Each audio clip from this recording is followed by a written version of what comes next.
I recently came across a post about the UK government reducing the time required for settlement from 5 years to 3 years. Since then, I've been receiving a lot of questions and messages about it, which shows that many others are also curious about this news. To find out the truth, I conducted thorough research. Stick with me till the end of this video. Let's delve into what the UK government has to say about it. If you find this video valuable, please give it a thumbs up and share it with others who might benefit from it. For those who are returning subscribers, thank you for your support. Now, let's get into the details. Indefinite leave to remain, ILR, is how you settled in the UK, granting you the right to live, study, work, and do business in the country for as long as you want. It also allows you to apply for certain benefits and even British citizenship. The time it takes to obtain ILR depends on the type of visa you have and the pathway you are on. There are different routes such as the 3-year, 5-year, 7 years and 10 years routes. So when someone says they obtained ILR in 3 years, it could be true depending on their visa type. When you come across such information, it's always a good idea to inquire about the type of visa the person is on because your situation may not be the same. Let's take a quick look at what the UK government has to say about it. According to the official UK government website, you can check if you are eligible for indefinite leave to remain. Can you obtain it in 3 years? Has the duration been reduced to 3 years? This is what they are stating. If you work in the UK and have a work visa, you usually need to have lived and worked in the UK for 5 years. However, if you have a Tier 1 visa, it can be 2 or 3 years.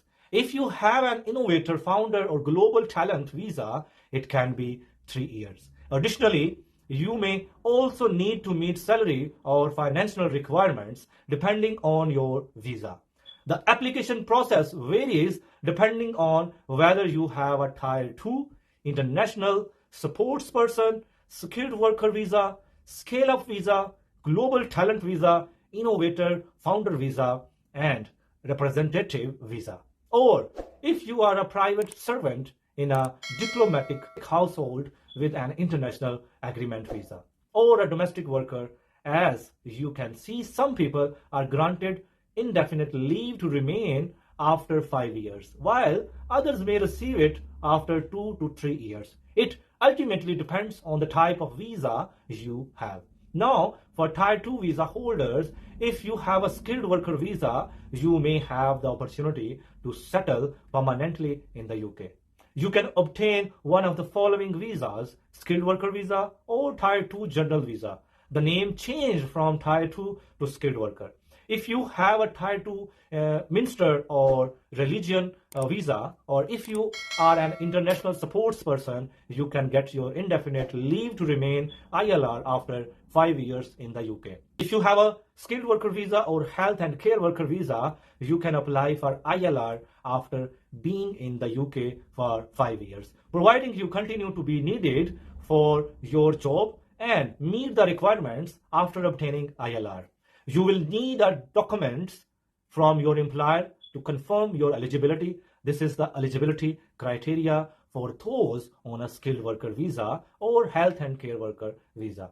If you have a skilled worker visa, you may be able to apply for ILR after 5 years in the UK. But you must also meet the financial requirements.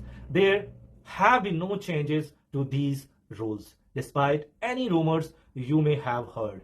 Some people may be eligible for ILR after 3 years, but this depends on the pathway you are on. If you are on an innovator founder visa or innovator visa, you can get your ILR after 3 years. To be eligible, you need to have resided in the UK for a specific period of time. If you have an innovator or founder visa, you must have lived in the UK for 3 years, excluding any time spent on other visas. Additionally, if you are between 18 and 64 years old, you should not have spent more than 180 days outside the UK in any 12-month period.